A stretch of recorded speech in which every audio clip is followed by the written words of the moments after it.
ഇന്ന് നമുക്ക് വിക്രം പ്രഭു കേന്ദ്ര കഥാപാത്രത്തിലെത്തുന്ന സിറൈ എന്ന ഏറ്റവും പുതിയ തമിഴ് സിനിമയുടെ കഥ നോക്കിയാലോ. കഥയുടെ ചുരുക്കം എന്തെന്നാൽ, പോലീസ് ഉദ്യോഗസ്ഥനായ നായകൻ കൊലക്കുറ്റത്തിന് ജയിലിൽ കഴിയുന്ന അബ്ദുളിനെയും കൂട്ടി ജയിലിൽ നിന്നും കോടതിയിലേക്ക് കൊണ്ടുപോവുകയാണ്. നായകനൊപ്പം രണ്ട് പോലീസ് ഉദ്യോഗസ്ഥരുമുണ്ട്.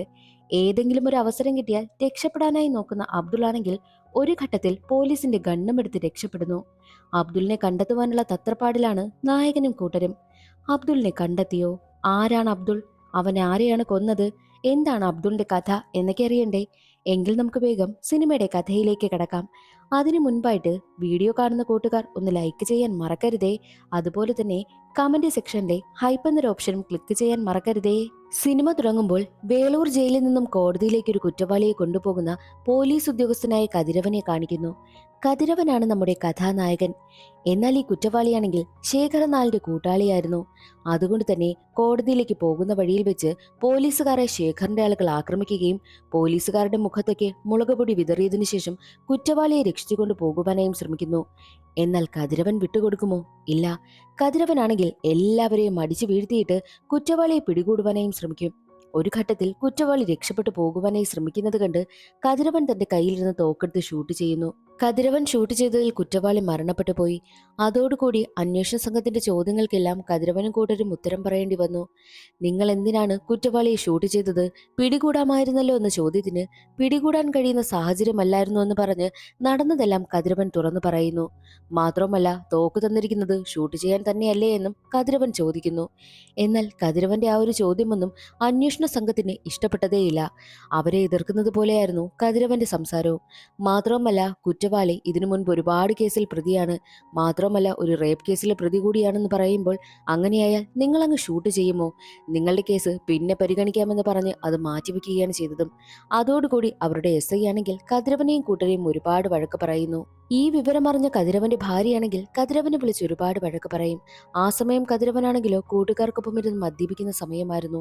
അവൻ മദ്യപിക്കുകയാണെന്ന് അറിഞ്ഞതോടുകൂടി ഭാര്യയ്ക്ക് വീണ്ടും വല്ലാതെ ദേഷ്യം വരുന്നു. ഭാര്യയുടെ ചോദ്യമൊന്നും കതിരവൻ ഇഷ്ടമായതേയില്ല. നീ എന്താ മറ്റുള്ളവരെ പോലെ എൻക്വയറി നടത്തുകയാണെന്ന് ചോദിക്കുമ്പോൾ ഭാര്യയ്ക്ക് ദേഷ്യം വരും. മാത്രമല്ല, കതിരവൻ കൂട്ടുകാർക്കൊപ്പം ഇരുന്ന് മദ്യപിക്കുകയാണല്ലോ. അതുകൂടിയായപ്പോൾ ദേഷ്യം വന്ന് ഭാര്യ കോള് കട്ട് ചെയ്ത് കളയുന്നു. വീട്ടിലെത്തുന്ന കതിരവനോട് മിണ്ടുവാൻ പോലും ഭാര്യ കൂട്ടാക്കുന്നതേയില്ല. കതിരവനൊരു കുഞ്ഞും കൂടിയുണ്ട്. മാത്രവുമല്ല, പിന്നീടുള്ള ദിവസങ്ങളിൽ ഭാര്യ മിണ്ടാത്തതുകൊണ്ട് കതിരവൻ എന്തോ പോലെയായിരുന്നു. മിണ്ടുവാനൊക്കെ കതിരവൻ ശ്രമിക്കുമെങ്കിലും ഭാര്യ കൂട്ടാക്കുന്നില്ല. ഒടുവിൽ കതിരവനെ കണ്ട് സഹതാപം തോന്നി ഭാര്യ മിണ്ടുകയാണ്. കതിരവന്റെ ഭാര്യയാണെങ്കിലോ പോലീസ് ഓഫീസർ കൂടിയായിരുന്നു. അങ്ങനെ ഇരിക്കെ ഒരു ദിവസം കതിരവന്റെ കൂട്ടുകാരനാണെങ്കിൽ അവന്റെ അമ്മയ്ക്ക് വയ്യാത്തത് കൊണ്ട് തന്നെ ലീവ് എടുക്കണമായിരുന്നു. എന്നാൽ കൂട്ടുകാരനെ കൊണ്ട് എസ്കോർട്ടിന് പോകുവാൻ വേണ്ടിയിട്ടാണ് SI പറഞ്ഞതും. കൂട്ടുകാരനാണെങ്കിൽ എത്ര കെഞ്ചിയിട്ടും SI കേൾക്കുന്നതേയില്ല. അത് കാണുന്ന കതിരവനാണെങ്കിൽ, സാർ അവന് ലീവ് കൊടുക്കണം, അവന് പകരം ഞാൻ പൊയ്ക്കൊള്ളാമെന്നും കതിരവൻ പറയുന്നു.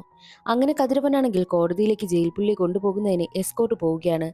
കതിരവനൊപ്പം മുൻപുണ്ടായിരുന്ന രണ്ട് പോലീസ് ഉദ്യോഗസ്ഥരും, സാറേ ഞങ്ങൾ സാറിനൊപ്പം വന്നോട്ടെ, സാറിനോടൊപ്പം വന്നു കഴിഞ്ഞാൽ നല്ല ഹാപ്പി ആയിരിക്കുമെന്നും അവർ പറയുന്നു.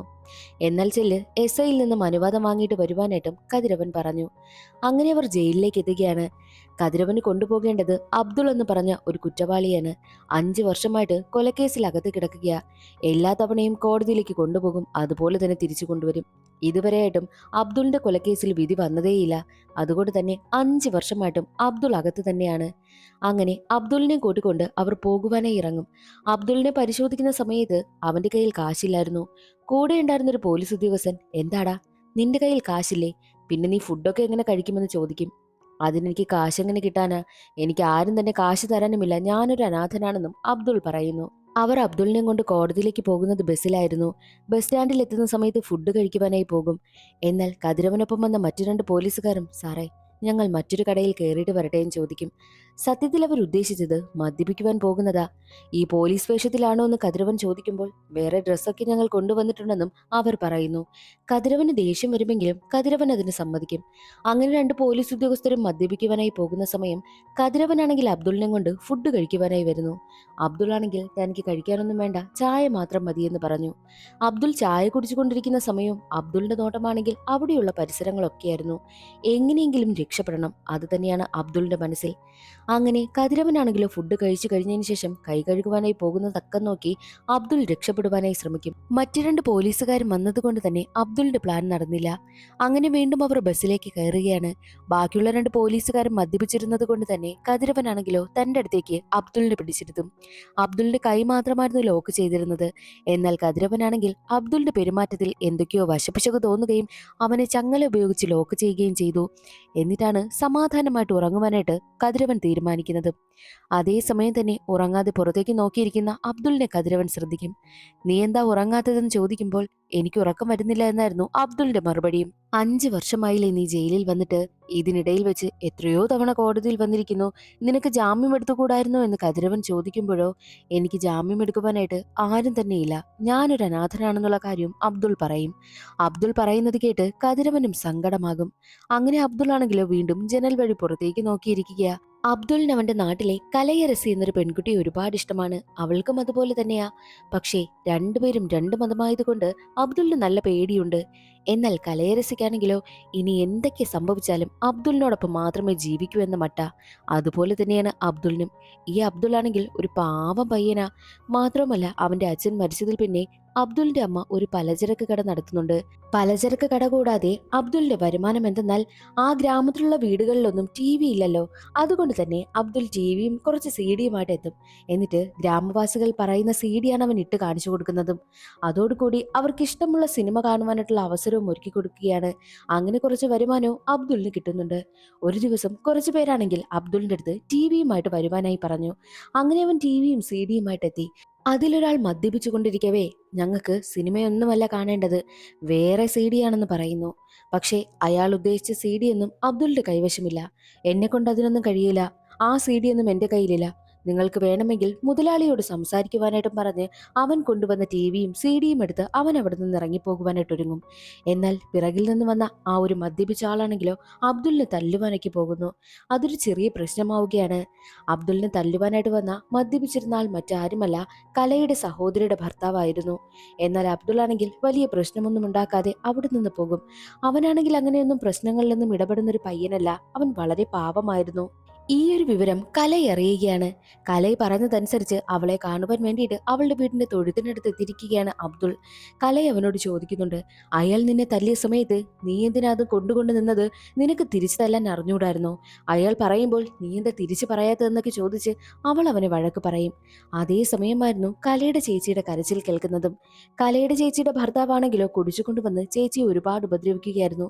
ഞാൻ ഇപ്പോൾ വരാമെന്ന് പറഞ്ഞ് കലയും അകത്തേക്ക് പോകും. എന്നാൽ കലയെ കണ്ടതും അവളുടെ ചേട്ടനാണെങ്കിൽ അവളെയും ഉപദ്രവിക്കുവാനായും തുടങ്ങി. രണ്ടുപേരെയും ഉപദ്രവിച്ചുകൊണ്ട് നിൽക്കുകയാണ്. കലയുടെ കരച്ചിൽ കേട്ട അബ്ദുള്ളാണെങ്കിൽ എന്തെന്നറിയുവാനായിട്ട് അകത്തേക്ക് ഓടി ചെല്ലും. അപ്പോൾ രണ്ടുപേരെയും ഉപദ്രവിക്കുന്ന ചേട്ടനെയാണ് അവൻ കണ്ടതും.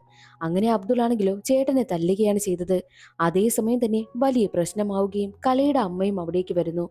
ഏകദേശം ഒത്തുതീർപ്പാകുന്ന സമയത്താണ് അബ്ദുൾ അവിടെ നിന്ന് ഓടിപ്പോകുന്നത്. എന്നാൽ അബ്ദുളിന് നല്ല തല്ല് കിട്ടിയിരുന്നു. ഈ ഒരു വിവരം അവിടെ ഉണ്ടായിരുന്ന ഒരു ഗ്രാമവാസി വഴി അബ്ദുളിന്റെ അമ്മ അറിയുന്നു. എന്താണെന്ന് അറിയുവാൻ വയ്യാതെ വെപ്രാളപ്പെട്ട അമ്മ ഓടി വരുമ്പോഴോ നടന്നു വരുന്ന അബ്ദുളിനെ കാണുന്നു. എന്താ നിനക്ക് എന്താ സംഭവിച്ചത്? അവരെന്തിനാ നിന്നെ തല്ലിയതെന്നൊക്കെ ചോദിക്കുമ്പോൾ ഒന്നുമില്ലമ്മ, എന്തിനാ പ്രശ്നമുണ്ടാക്കുന്നതെന്ന് പറഞ്ഞ് അബ്ദുൾ അമ്മയെ കൂട്ടിക്കൊണ്ടു പോകുവാനായി ഒരുങ്ങുന്നു. പക്ഷേ അമ്മ തയ്യാറായില്ല. അബ്ദുളിനെയും കൂട്ടി കലയുടെ വീട്ടിലേക്കാണ് എത്തുന്നത്. എന്തിനാ എന്റെ മകനെ തല്ലിയതെന്ന് ചോദിച്ച് അമ്മ വല്ലാതെ പ്രശ്നമുണ്ടാക്കും. എന്നാൽ കലയുടെ ചേച്ചിയുടെ ഭർത്താവാണെങ്കിലോ ഓരോന്ന് തിരിച്ചു പറയുകയാണ്. ദേഷ്യം വന്ന അമ്മയാണെങ്കിലോ കലയുടെ ചേച്ചിയുടെ ഭർത്താവിന് കുഞ്ഞുങ്ങളില്ല, അത് അവന്റെ കുഴപ്പമാണെന്നുള്ള രീതിയിൽ അമ്മ സംസാരിക്കുന്നു. ദേഷ്യം വന്ന ചേച്ചിയുടെ ഭർത്താവാണെങ്കിൽ എന്താ ഞാൻ ആണാണെന്ന് നിനക്ക് കാണണമോ എന്ന് ചോദിച്ച് മുണ്ട് പൊക്കി കാണിക്കുന്നു. അതോടുകൂടി അബ്ദുളിന് വല്ലാതെ ദേഷ്യം വരികയും അത്രയും നേരം തിരിച്ചു പോകാമെന്ന് പറഞ്ഞുകൊണ്ട് നിന്ന അബ്ദുൾ ആണെങ്കിൽ തന്റെ അമ്മയെ കലയുടെ ചേച്ചിയുടെ ഭർത്താവ് അപമാനിച്ചത് ഇഷ്ടമാകാതെ ചേച്ചിയുടെ ഭർത്താവിനെ പോയി തല്ലുന്നു. അതൊരു വലിയ പ്രശ്നമാവുകയാണ്. അങ്ങനെ അമ്മയാണെങ്കിൽ എങ്ങനെയൊക്കെയോ അബ്ദുളിനെ അവിടെ നിന്ന് പിടിച്ചുകൊണ്ട് പോവുകയും ചെയ്യുന്നു. ചേച്ചിയുടെ ഭർത്താവിനാണെങ്കിലോ അബ്ദുളിനോട് വല്ലാതെ ദേഷ്യമാവുകയാണ്. അന്നേ ദിവസം രാത്രി തന്നെ അബ്ദുളിനെ കാണുവാൻ വേണ്ടിയിട്ട് കലൈ അവന്റെ വീട്ടിലേക്ക് എത്തി. എന്നോട് ക്ഷമിക്കടാ, ഞാൻ കാരണമല്ലേ നിനക്ക് ഇങ്ങനെ ഒരു പ്രശ്നമുണ്ടായതെന്ന് പറഞ്ഞ് കലൈ കരയുന്നു. ഉടനെ തന്നെ തന്റെ അമ്മ ഇത് അറിയുമോ എന്ന് പേടിച്ച് കലയും വിളിച്ചുകൊണ്ട് അവൻ അവന്റെ വീട്ടിലെ തൊഴുത്തിലേക്ക് പോകുന്നു. അവിടെ ഇരുന്ന് രണ്ടുപേരും സംസാരിക്കുകയാണ്. കലയാണെങ്കിൽ അവനോട് ഒരുപാട് മാപ്പ് പറയും. എന്നാൽ അവൻ പറയുന്നതോ അവൻ അവളെ ഒരുപാട് ഇഷ്ടമാണ്. പക്ഷേ രണ്ടുപേരും രണ്ട് മതമായതുകൊണ്ട് തന്നെ ഒരുമിച്ച് ഒരിക്കലും ജീവിക്കാൻ കഴിയില്ല എന്നത് അവന് ഉറപ്പായിരുന്നു. ആ ഒരു കാര്യം കലയോട് പറയും. എന്നാൽ കലയാണെങ്കിൽ എന്ത് സംഭവിച്ചാലും അബ്ദുളിനൊപ്പം മാത്രമേ ജീവിക്കൂ എന്ന മട്ടിലാണ്. അവളാണെങ്കിൽ കെട്ടിപ്പിടിച്ച് കരയും. അപ്പോഴേക്കും ഫ്ലാഷ് ബാക്ക് അവസാനിച്ചിരുന്നു. അങ്ങനെ അടുത്ത ബസ് സ്റ്റാൻഡിലേക്ക് എത്തിയിരിക്കുകയാണ്. അബ്ദുളിന് വാഷ്റൂമിൽ പോകണമെന്ന് പറഞ്ഞതുകൊണ്ട് തന്നെ രണ്ട് പോലീസ് ഉദ്യോഗസ്ഥരായ പാണ്ഡ്യയും മുരുകനും ചേർന്ന് അബ്ദുളിനെ വാഷ്റൂമിലേക്ക് കൊണ്ടുപോകുന്നു. അതിനുശേഷം തിരിച്ചവനെ ബസ്സിലേക്ക് കൊണ്ടുവരികയാണ്. എന്നാൽ മുരുകനാണ് അബ്ദുളിനെ സീറ്റിൽ ലോക്ക് ചെയ്യുവാനായി വന്നതും. അതേസമയം തന്നെ പുറത്തേക്ക് പോയിരിക്കുകയായിരുന്ന പാണ്ഡ്യയാണെങ്കിൽ അവിടെ നിൽക്കുന്ന രണ്ട് പയ്യന്മാരുമായിട്ട് ചെറിയ പ്രശ്നമുണ്ടാകും. അവരാണെങ്കിലോ പാണ്ഡ്യ പോലീസാണെന്ന് പോലും നോക്കാതെ പോലീസാണെങ്കിൽ എന്ത് വേണമെങ്കിലും ആകാമോ എന്ന രീതിയിൽ പാണ്ഡ്യയെ തല്ലുന്നു. ഈയൊരു ബഹളമെല്ലാം മുരുകൻ കേൾക്കുകയാണ്. മുരുകനാണെങ്കിൽ ലോക്ക് ചെയ്തുകൊണ്ട് നിൽക്കുന്നതൊന്നും ശ്രദ്ധിക്കാതെ ഉടനെ തന്നെ പാണ്ഡ്യക്കടുത്തേക്ക് ഇറങ്ങി ഓടും. അവിടെയാണെങ്കിൽ വലിയ പ്രശ്നം നടക്കും. പാണ്ഡ്യയും മുരുകനും പ്രശ്നമുണ്ടാക്കുന്നത് കതിരവൻ അറിയുന്നു. കതിരവൻ അവിടേക്ക് ചെന്നിട്ട് പ്രശ്നമുണ്ടാക്കുന്നവരെ എല്ലാവരെയും അവിടെ നിന്ന് അടിച്ചോടിക്കുകയാണ്. അക്യൂസ്ഡ് എവിടെയെന്ന് മുരുകനോട് ചോദിക്കുമ്പോൾ അയ്യോ, അക്യൂസ്ഡ് ബസ്സിലാണല്ലോ എന്ന് മുരുകൻ പറയുന്നു. അക്യൂസ്ഡിന് ലോക്ക് ചെയ്തോ എന്ന് ചോദിക്കുമ്പോൾ ലോക്ക് ചെയ്തോ എന്നത് എനിക്ക് ഓർമ്മയില്ല എന്നായിരുന്നു മുരുകന്റെ മറുപടിയും. മൂന്ന് പേരും അവിടേക്ക് ഓടിച്ചെന്ന് നോക്കുമ്പോഴേക്കും ബസ് അവിടെ നിന്ന് എടുത്തിരുന്നു. കതിരവന് ആകെ ടെൻഷനാകും. അങ്ങനെ അവർ ഇപ്പോൾ പോയ ബസ്സിന് തൊട്ടു പിന്നാലെ അടുത്ത ബസ് പോകുന്നുണ്ട്. ആ ബസ്സിൽ കയറി പോയ ബസ്സിനെ ഫോളോ ചെയ്യുന്നു. ഒരു ഘട്ടത്തിൽ ബസ്സിനെ കണ്ടുകിട്ടുകയാണ്. ബസ്സിനകത്തേക്ക് കയറി നോക്കുന്ന സമയത്തോ അബ്ദുളുമില്ല, ബാഗുമില്ല. കതിരവൻ ആകെ ടെൻഷൻ. കാരണം അബ്ദുൾ കൊണ്ടുപോയ സാധനങ്ങളുടെ കൂട്ടത്തിൽ തോക്കുമുണ്ടായിരുന്നു. അതാണ് കതിരവൻ ആകെ ടെൻഷനായതും. എന്നാൽ പാണ്ഡ്യയും മുരുകനും ചേർന്ന് ബസ് ഡ്രൈവറോട് വല്ലാതെ പ്രശ്നമുണ്ടാക്കും. നിങ്ങൾ കാരണമല്ലേ അക്യൂസ്ഡ് ചാടിപ്പോയത്, എന്നിട്ടെന്തിനാ അയാളോട് പ്രശ്നമുണ്ടാക്കുന്നത്? അക്യൂസ്ഡ് പോയ കൂട്ടത്തിൽ തോക്കും കൊണ്ടാ പോയിരിക്കുന്നത്. ഇനി എന്തൊക്കെ സംഭവിച്ചാലും നമ്മൾ മൂന്ന് പേരും കൂടി സഹിച്ചേ പറ്റുള്ളൂ പറഞ്ഞ് കതിരവൻ വഴക്ക് പറയുന്നു. ഇനി എന്ത് ചെയ്യുമെന്ന് അവർ ചിന്തിക്കും. അടുത്തുള്ള പോലീസ് സ്റ്റേഷനിൽ പോയി കംപ്ലൈന്റ് കൊടുക്കുവാനായിട്ടും മൂന്ന് പേരും തീരുമാനിക്കുന്നു. അങ്ങനെ സ്റ്റേഷനിലേക്ക് എത്തിയിരിക്കുകയാണ്. അതേസമയം അവിടെ സംസാരിച്ചുകൊണ്ട് നിൽക്കവേ തന്നെ അബ്ദുൾ സ്റ്റേഷനിൽ ഇരിക്കുന്നത് കാണുന്നു. അബ്ദുളിന്റെ കയ്യിൽ അവരുടെ ബാഗും തോക്കും ഒക്കെ ഉണ്ടായിരുന്നു. അതേസമയമായിരുന്നു SI എവിടേക്ക് വരുന്നതും. എന്നാൽ SI വരുന്നതൊന്നും അറിയാതെ പാണ്ഡ്യ നേരെ ചെന്ന് അബ്ദുളിനെ ഒരുപാട് തല്ലുകയാണ്. എന്തിനാ അയാളെ തല്ലുന്നതെന്ന് SI ചോദിക്കുന്നു. നടന്ന കാര്യമെല്ലാം കതിരവൻ SIയോട് പറയും. നിങ്ങളൊരു അക്യൂസ്ഡിനെ സൂക്ഷിക്കാതെ എന്തിനാ അവനെ പോയി തല്ലുന്നത്? അതൊന്നും അവിടെ പറ്റില്ല എന്ന് പറഞ്ഞ് SI വഴക്ക് പറയുന്നു. മൂന്ന് പോലീസുകാർക്കൊപ്പം സംസാരിച്ചുകൊണ്ട് നിൽക്കുന്ന സമയമായിരുന്നു പാണ്ഡ്യയും മുരുകനും മദ്യപിച്ചിരിക്കുകയാണ് എന്നുള്ള കാര്യം SIക്ക് മനസ്സിലായത്. നിങ്ങൾ മദ്യപിച്ചിട്ടാണോ അക്യൂസ്ഡിനെ കൊണ്ടുപോകുന്നത്?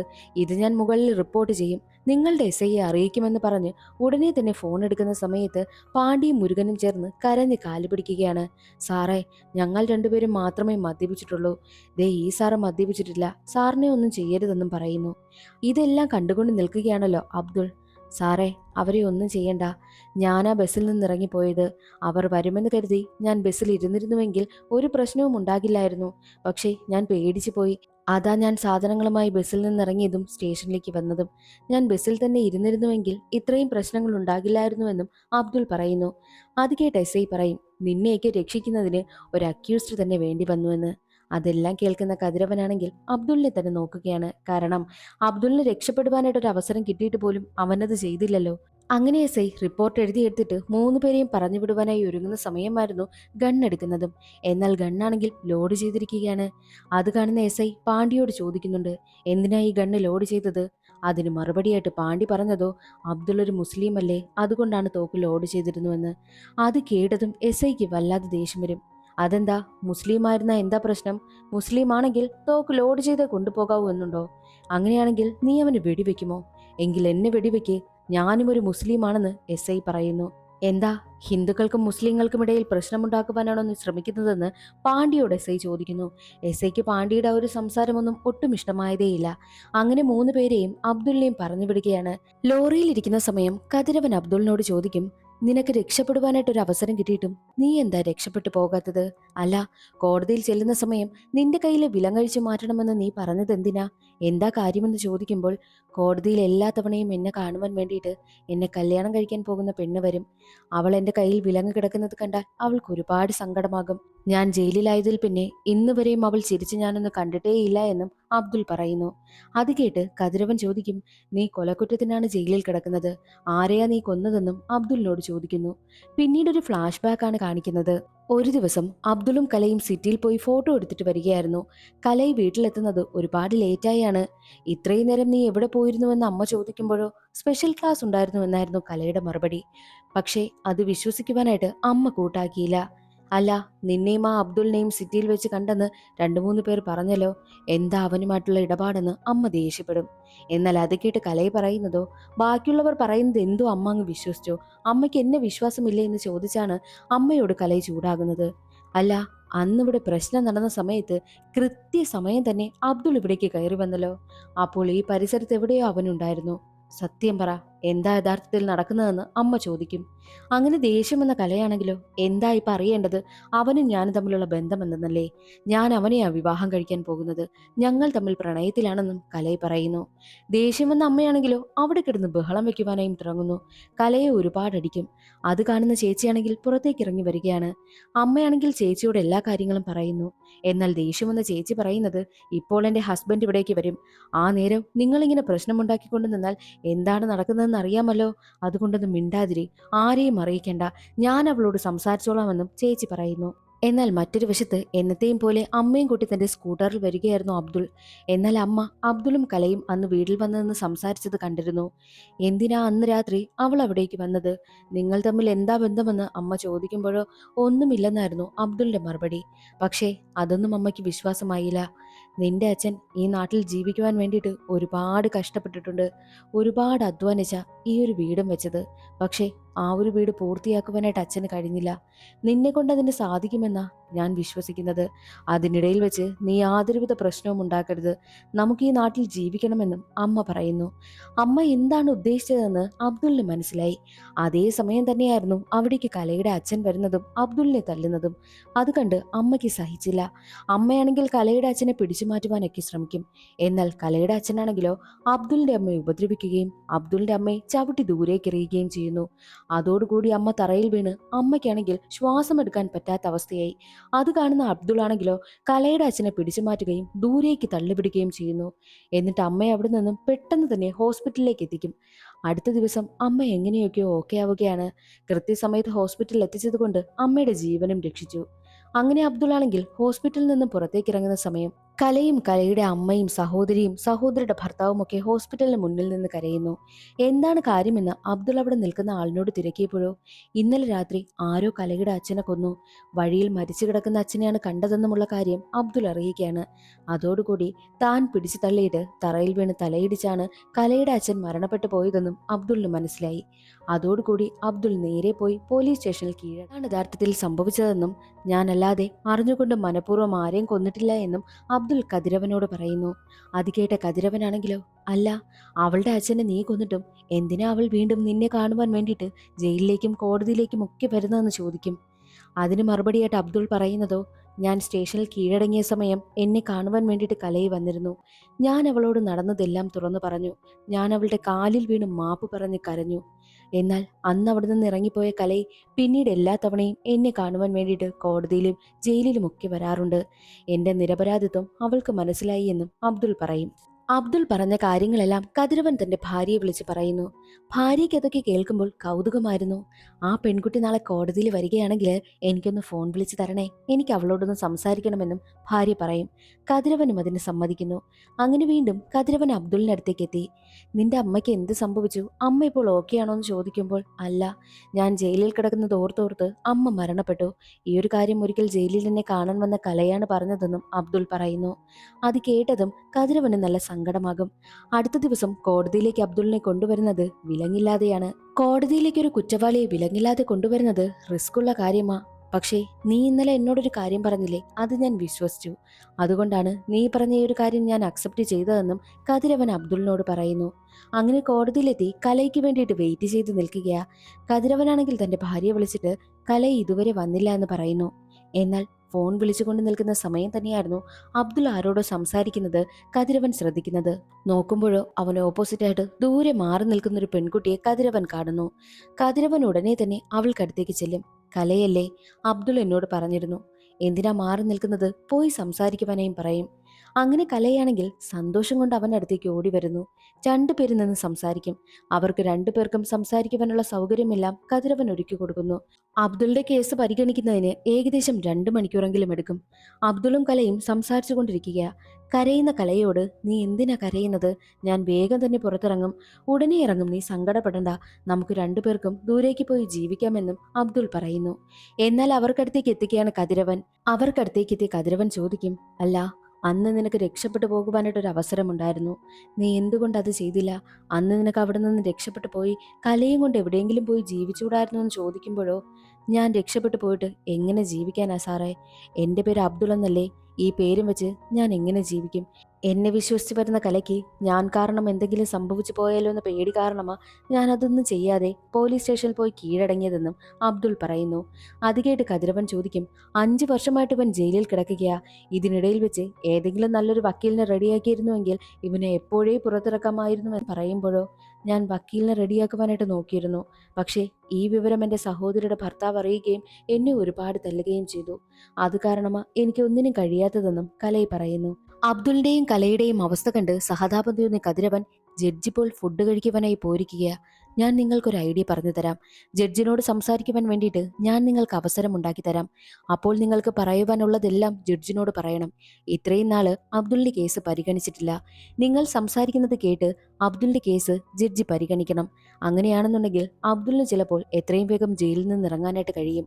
അതിന് നിങ്ങൾ നന്നായിട്ട് സംസാരിക്കണമെന്ന് പറഞ്ഞ് എന്തൊക്കെ കാര്യങ്ങൾ ജഡ്ജിയോട് പറയണമെന്നുള്ളതെല്ലാം കതിരവൻ പഠിപ്പിച്ചു കൊടുക്കുന്നു. രണ്ടുപേരും അത് പ്രാക്ടീസ് ചെയ്യുകയാണ്. അങ്ങനെ പറഞ്ഞതുപോലെ തന്നെ കൃത്യസമയമായി. ജഡ്ജി വന്ന സമയം രണ്ടുപേർക്കും സംസാരിക്കുവാനുള്ള അവസരം കതിരവൻ ഒരുക്കി കൊടുക്കുന്നു. രണ്ടുപേരും ജഡ്ജിന് മുന്നിലേക്ക് ചെന്ന് കാലിൽ വീണ് കരയുകയാണ്. ഇവരുടെ രണ്ടുപേരുടെയും കരച്ചിൽ കണ്ട് കതിരവനെ അകത്തേക്ക് വിളിക്കും. കാരണം കതിരവനാണല്ലോ എസ്കോട്ട് വന്നിരിക്കുന്നതും. എന്താ അവരുടെ പ്രശ്നമെന്ന് അന്വേഷിക്കുമ്പോഴോ, ഇവർ രണ്ടുപേരും അനാഥരാണ്, ആരുമില്ല ഇവർക്ക്. ഈ അബ്ദുള്ളാണെങ്കിൽ 5 വർഷമായിട്ട് ജയിലിൽ കിടക്കുകയാ. ഇതുവരെയായിട്ടും അബ്ദുളിന്റെ കേസ് പരിഗണിച്ചിട്ടേ ഇല്ല എന്ന് പറയുന്നു. അങ്ങനെ കതിരവനെ പുറത്തു നിർത്തിയ ജഡ്ജിയാണെങ്കിൽ രണ്ടുപേരോടും സംസാരിക്കും. നടന്ന കാര്യങ്ങളെല്ലാം അബ്ദുൾ തുറന്നു പറയുകയാണ്.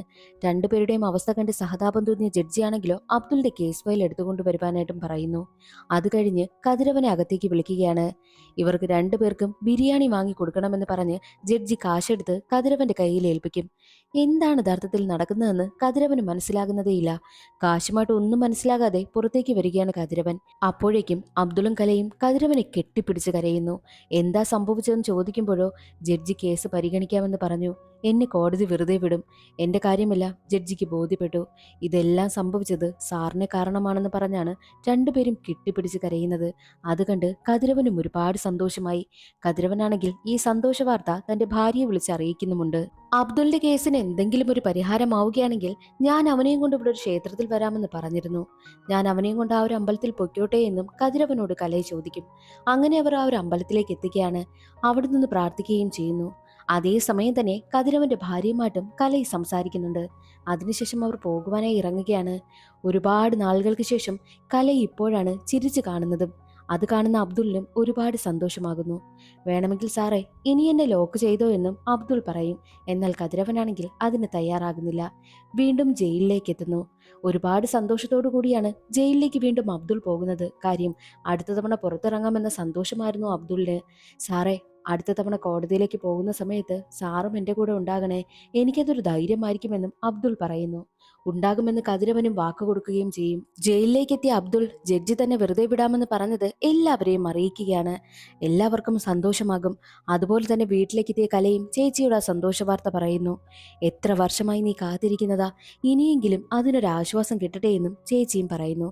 ചേച്ചിക്കും സന്തോഷമായി. അങ്ങനെ അടുത്ത കേസ് കോടതിയിൽ പരിഗണിക്കുന്ന ദിവസമെത്തി. എന്നാൽ അന്ന് അബ്ദുളിനെ കോടതിയിലേക്ക് കൊണ്ടുപോകുവാനായി എത്തിയിരുന്നതോ കതിരവനായിരുന്നില്ല, മറ്റു 2 പോലീസ് ഉദ്യോഗസ്ഥരായിരുന്നു. കതിരവൻ എൻക്വയറി ഉണ്ടായിരുന്നു. കതിരവനാണെങ്കിലോ എന്തൊക്കെ ചെയ്യണമെന്ന് കൃത്യമായിട്ട് 2 പോലീസ് ഉദ്യോഗസ്ഥരെയും പറഞ്ഞേൽപ്പിച്ചിട്ടുമുണ്ട്. എന്നാൽ തന്നെ കൊണ്ടുപോകുവാനായിട്ട് കതിരവൻ വന്നില്ല എന്ന് മനസ്സിലാക്കിയ അബ്ദുൾ ആണെങ്കിൽ പോലീസ് ഉദ്യോഗസ്ഥരോട് അതിനെപ്പറ്റി അന്വേഷിക്കും. ഞങ്ങളാണ് നിന്നെ കൊണ്ടുപോകുന്നതെന്ന് പോലീസ് ഉദ്യോഗസ്ഥർ പറയുന്നത് കേട്ട് അബ്ദുളിന് വല്ലാതെ ടെൻഷനാകുവാനായി തുടങ്ങി. കോടതിയിലേക്ക് എത്തുകയാണ്. പക്ഷേ കലയും വന്നിട്ടില്ല, കതിരവനും എത്തിയിട്ടില്ല. കലയെ അവൻ ഒരുപാട് അന്വേഷിക്കുന്നു. എന്നാൽ മറ്റൊരു വശത്ത് വീട്ടിൽ നിന്ന് പോകുവാനായിട്ട് ഇറങ്ങുകയാണ് കലൈ. കാരണം അബ്ദുൾ അന്ന് ജയിലിൽ നിന്ന് റിലീസ് ആവുകയാണല്ലോ. അതിന്റെ സന്തോഷം കലയ്ക്കുമുണ്ടായിരുന്നു. കലയ്ക്ക് കൊണ്ടുപോകുവാൻ വേണ്ടിയിട്ടുള്ള എല്ലാ സാധനങ്ങളും ചേച്ചി പാക്ക് ചെയ്ത് കൊടുക്കുന്നു. അവളുടെ സർട്ടിഫിക്കറ്റും ഒക്കെ എടുത്തു വെക്കുകയാണ്. മാത്രവുമല്ല കലയെ വിവാഹം കഴിപ്പിച്ച് വിടുവാൻ വേണ്ടിയിട്ട് കുറച്ച് കാശും അവർ സേവ് ചെയ്ത് വെച്ചിരുന്നു. അതും അവൾക്കെടുത്ത് കൊടുക്കുന്നു. നീയെങ്കിലും ഇവിടെ നിന്ന് പോയി രക്ഷപ്പെടുമെന്ന് ചേച്ചി പറയും. രണ്ടുപേരും കെട്ടിപ്പിടിച്ചു നിന്ന് കരയുകയാണ്. അതേ സമയം തന്നെയായിരുന്നു ചേച്ചിയുടെ ഭർത്താവ് അവിടേക്ക് വരുന്നത്. എന്താടി രണ്ടും കൂടെ പ്ലാൻ ചെയ്യുന്നതെന്ന് ചോദിച്ച് രണ്ടുപേരെയും തല്ലുന്നു. മാത്രമല്ല കലയാണ് കൂടുതലും തല്ലുന്നത്. അത് കണ്ട് ചേച്ചിയാണെങ്കിൽ പുറത്തേക്ക് ഇറങ്ങി വന്ന് ആളുകളെയൊക്കെ വിളിച്ചു കൂട്ടുവാനായി ശ്രമിക്കുന്ന സമയമായിരുന്നു ചേച്ചിയുടെ ഭർത്താവാണെങ്കിൽ അവിടെയുണ്ടായിരുന്ന വലിയൊരു വാളെടുത്ത് കലയെ വെട്ടുവാനായി പോകുന്നതും. ആ സീൻ അവിടെ കട്ടായി കോടതിയാണ് കാണിക്കുന്നത്. കലയ്ക്ക് വേണ്ടിയിട്ട് വെയിറ്റ് ചെയ്ത് നിൽക്കുകയാണല്ലോ അബ്ദുൾ. പക്ഷേ കലയും എത്തിയിട്ടില്ല. അവൾ എത്തേണ്ട സമയം കഴിഞ്ഞു. അവൾക്ക് എന്തെങ്കിലും സംഭവിച്ചോ എന്ന ടെൻഷനായിരുന്നു അബ്ദുളിനും. അതേസമയം തന്നെ പോലീസ് ഉദ്യോഗസ്ഥനാണെങ്കിൽ അകത്ത് കയറി ജഡ്ജിയെ നോക്കുന്ന സമയത്താണ് ജഡ്ജി മാറിയിരിക്കുന്നു എന്ന വിവരം അറിയുന്നതും. അത് കണ്ട് ഞെട്ടിയ പോലീസ് ഉദ്യോഗസ്ഥനാണെങ്കിൽ പുറത്തു വന്ന് കൂടെ ഉണ്ടായിരുന്ന ഉദ്യോഗസ്ഥനോട് പറയുന്നു, ഒരു കാര്യം ചെയ്, എത്രയും വേഗം കതിരവൻ സാറിനെ വിളിച്ച് പറയുവാനേയും പറയും. അങ്ങനെ കൂട്ടുകാരനായ ഒരു പോലീസ് ഉദ്യോഗസ്ഥനാണെങ്കിൽ കതിരവനെ വിളിച്ച് വിവരം പറയുന്നു. കതിരവനും എന്ത് ചെയ്യണമെന്നറിയാത്ത അവസ്ഥ. അങ്ങനെ ജഡ്ജിയാണെങ്കിൽ അബ്ദുളിനെ അകത്തേക്ക് വിളിക്കുകയാണ്. അബ്ദുളിന്റെ കേസ് അടുത്ത ദിവസത്തേക്കും വീണ്ടും ഡേറ്റ് ഇട്ട് കൊടുത്തു. അത് കാണുന്ന അബ്ദുൾ ആണെങ്കിൽ ആകെ തകർന്നു പോകും. സാറേ, മുൻപുണ്ടായിരുന്ന ജഡ്ജിയാണെങ്കിൽ ഇത്തവണ എന്റെ കേസ് പരിഗണിക്കാമെന്നും എന്നെ വെറുതെ വിടാമെന്നും പറഞ്ഞിരുന്നു. എന്നിട്ട് എന്താ സാറ് കേസ് പരിഗണിക്കാത്തത്, എന്നെ വെറുതെ വിടാത്തതെന്ന് പറഞ്ഞ് അബ്ദുൾ വല്ലാതെ ബഹളം വയ്ക്കും. അത് കാണുന്ന ജഡ്ജിയാണെങ്കിലോ കോടതിയിൽ ഇങ്ങനെയൊന്നും സംസാരിക്കാൻ പാടില്ല, അതൊന്നും അറിഞ്ഞൂടെന്ന് ചോദിച്ച് അബ്ദുളിനെ പിടിച്ചുകൊണ്ട് പോകുവാനായും പറയുന്നു. എന്നാൽ അബ്ദുൾ ആണെങ്കിൽ അവിടെ ഇരുന്ന് ഒരുപാട് കരയുന്നു. ഇറങ്ങി പോകുവാനൊന്നും കൂട്ടാക്കുന്നതേയില്ല. എന്നെ വെറുതെ വിടണമെന്ന് പറഞ്ഞാണ് അബ്ദുൾ കരയുന്നതും. അതേസമയം തന്നെയായിരുന്നു കതിരവൻ അവിടേക്ക് വരുന്നത്. കതിരവൻ ജഡ്ജിയോട് നടന്ന കാര്യങ്ങളെല്ലാം പറയും. മുൻപുണ്ടായിരുന്ന ജഡ്ജി അബ്ദുളിന്റെ കേസ് പരിഗണിക്കാമെന്നും അബ്ദുളിനെ വെറുതെ വിടാമെന്നും പറഞ്ഞിരുന്നു. ഒരു കൊലപാതകത്തിന് 5 വർഷമല്ല മിനിമം ശിക്ഷ, അതും കഴിഞ്ഞിട്ടും അബ്ദുൾ ജയിലിൽ തന്നെയാണെന്നുള്ള കാര്യവും കതിരവൻ പറയുമ്പോഴോ, ആര് പറഞ്ഞു ഒരു കൊലപാതകത്തിന് 5 വർഷമാണ് ശിക്ഷയെന്ന്? നിങ്ങൾ എന്തിനാ ഇവിടെ കയറി സംസാരിക്കുന്നത്, ആരാ നിങ്ങളെന്നൊക്കെ ജഡ്ജി വഴക്ക് പറയും. ഞാൻ എസ്കോർട്ട് വന്നതാണെന്നും പറയുന്നു. എന്നാൽ എസ്കോർട്ട് വന്നവരുടെ ലിസ്റ്റില് കതിരവന്റെ പേരില്ലായിരുന്നു. അതുകൊണ്ട് തന്നെ കോടതി കതിരവന് പണിഷ്മെന്റും കൊടുക്കുകയാണ്. കതിരവനോട് പുറത്തു പോകുവാനായും പറഞ്ഞു. കതിരവന് മാത്രമല്ല കൂടെ ഉണ്ടായിരുന്ന 2 പോലീസ് ഉദ്യോഗസ്ഥർക്കും പണിഷ്മെന്റ് കിട്ടുകയാണ്. പുറത്തേക്കിറങ്ങുന്ന കതിരവനെ കണ്ട് അബ്ദുൾ പൊട്ടിക്കരയുന്നു. സാറേ, എന്നെ വെറുതെ വിട്ടില്ലല്ലോ, എനിക്ക് എന്താ ഇങ്ങനെ സംഭവിച്ചത്, കലയെയും കാണുന്നില്ല എന്ന് പറഞ്ഞാണ് അവൻ കരയുന്നതും. എന്നാൽ കൂടെ ഉണ്ടായിരുന്ന 2 പോലീസിൽ ഒരു പോലീസ് ഉദ്യോഗസ്ഥന് വല്ലാതെ ദേഷ്യം വരികയും അബ്ദുളിനെ അവിടെ നിന്ന് ബലമായിട്ട് പിടിച്ചുകൊണ്ട് പോവുകയും ചെയ്തു. കുറച്ചു നേരമെങ്കിലും വെയിറ്റ് ചെയ്യാമെന്ന് കതിരവനും മറ്റൊരു പോലീസ് ഉദ്യോഗസ്ഥനും പറയുമെങ്കിലും ഈ ഉദ്യോഗസ്ഥൻ കേൾക്കുന്നതേയില്ല. അവിടെ ഉണ്ടായിരുന്ന ഒരു ഓട്ടോയിൽ കയറ്റി അവനെ കൊണ്ടുപോകുവാനായി ഒരുങ്ങുന്ന സമയം തന്നെയായിരുന്നു അബ്ദുൾ ആണെങ്കിൽ അവരെ വെട്ടിച്ച് അവിടെ നിന്നും രക്ഷപ്പെടുവാനായി ശ്രമിക്കുന്നത്. എന്നാൽ മറ്റേ പോലീസ് ഉദ്യോഗസ്ഥനാണെങ്കിൽ തോക്കെടുത്ത് വെടിവെക്കുവാനായി ഒരുങ്ങുന്ന സമയം തന്നെ അവന് ഷൂട്ട് ചെയ്യരുത്, അവനെ ഓടിച്ചിട്ട് പിടിക്കണമെന്നും പറയും. അങ്ങനെ 2 പോലീസ് ഉദ്യോഗസ്ഥരും അവന് പിന്നാലെ പോകുന്നു. അബ്ദുൾ നേരെ ചെല്ലുന്നത് ലാസ്റ്റായിട്ട് കലയെ അവനെയും കൂട്ടി ഒരു ക്ഷേത്രത്തിൽ വന്നിരുന്നില്ലേ, ആ ക്ഷേത്രത്തിൽ അവൾ ഉണ്ടോ എന്ന് നോക്കുവാൻ വേണ്ടിയിട്ടാ. പക്ഷെ അവിടെ ആരുമില്ലായിരുന്നു. തന്നെ പിന്തുടർന്ന് പോലീസുകാർ വരുന്നത് കണ്ട് അവൻ വേഗം ഓടും. എന്നാൽ മറ്റൊരു പോലീസ് ഉദ്യോഗസ്ഥൻ ഓട്ടോയിൽ വരികയും ആ ഓട്ടോ അബ്ദുളിനെ ഇടിക്കുകയും ചെയ്തു.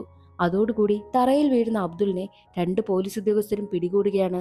അപ്പോഴാണ് അടുത്തുണ്ടായിരുന്ന ബസ് സ്റ്റോപ്പിലേക്ക് ഒരു ബസ് വന്ന് നിൽക്കുന്നതും അതിൽ നിന്നും അബ്ദുള്ളയെ എന്ന് വിളിച്ചുകൊണ്ട് കല ഇറങ്ങി വരുന്നത് അബ്ദുൾ കാണുന്നതും.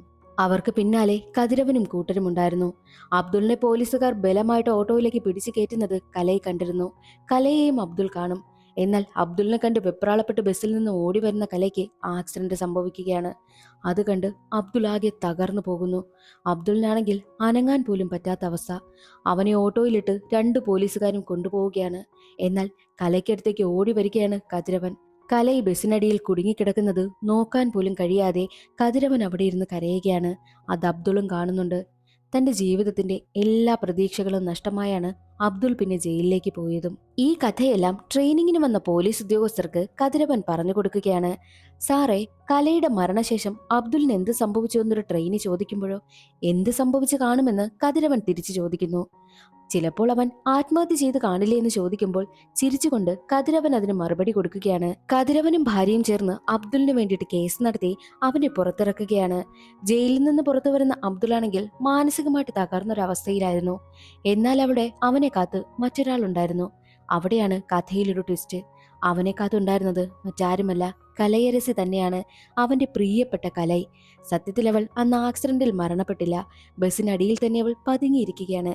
എന്തോ ഒരു ഭാഗ്യത്തിന് അവിടെ ഉണ്ടായിരുന്ന ഡിവൈഡറിലാണ് ബസിന്റെ ടയർ കയറി നിന്നത്. അതുകൊണ്ടാണ് അവൾ എങ്ങനെയൊക്കെയോ രക്ഷപ്പെട്ടത്. കലൈ മരണപ്പെട്ടു എന്ന് വിചാരിച്ച് കതിരവൻ അവിടെ ഇരുന്ന് കരയുന്ന സമയത്തായിരുന്നു പെൺകുട്ടിക്ക് ഒന്നും സംഭവിച്ചില്ല എന്ന് ഒരാൾ വിളിച്ചു പറയുന്നത് കതിരവൻ കേട്ടതും. അവൻ ബസ്സിനടിയിലേക്ക് ചെന്ന് കുനിഞ്ഞു നോക്കുന്ന സമയം പേടിച്ച് വിറച്ചിരിക്കുന്ന കലയെയാണ് കണ്ടത്. കതിരവൻ ഒരുപാട് സമാധാനമായി. അബ്ദുളിന് തന്റെ പ്രിയപ്പെട്ട കലയെ തിരിച്ചു കിട്ടി. അബ്ദുളും കലയും വിവാഹം കഴിച്ച് അവർ മറ്റൊരു സ്ഥലത്ത് സന്തോഷമായിട്ട് ജീവിക്കുകയാണെന്നും കതിരവൻ ട്രെയിനിങ്ങിന് വന്ന പോലീസ് ഉദ്യോഗസ്ഥരോട് പറയുന്നു. മാത്രമല്ല, ഒരു കുറ്റവാളിയോട് എങ്ങനെയൊക്കെ പെരുമാറണമെന്നുമുള്ള കാര്യമൊക്കെ ട്രെയിനിങ്ങിന് വന്നിരിക്കുന്നവർക്ക് അഡ്വൈസും കൊടുക്കുകയാണ്. അതോടുകൂടി സിനിമയുടെ കഥ അവിടെ അവസാനിക്കുന്നു. ഇന്നത്തെ ഈ ഒരു വീഡിയോ എല്ലാവർക്കും ഇഷ്ടമായെന്ന് കരുതുന്നു. ലൈക്ക് ചെയ്ത് സപ്പോർട്ട് ചെയ്യാൻ മറക്കരുതേ. അടുത്തൊരു വീഡിയോയിൽ കാണാം. അതുവരെ എല്ലാവർക്കും ബൈ.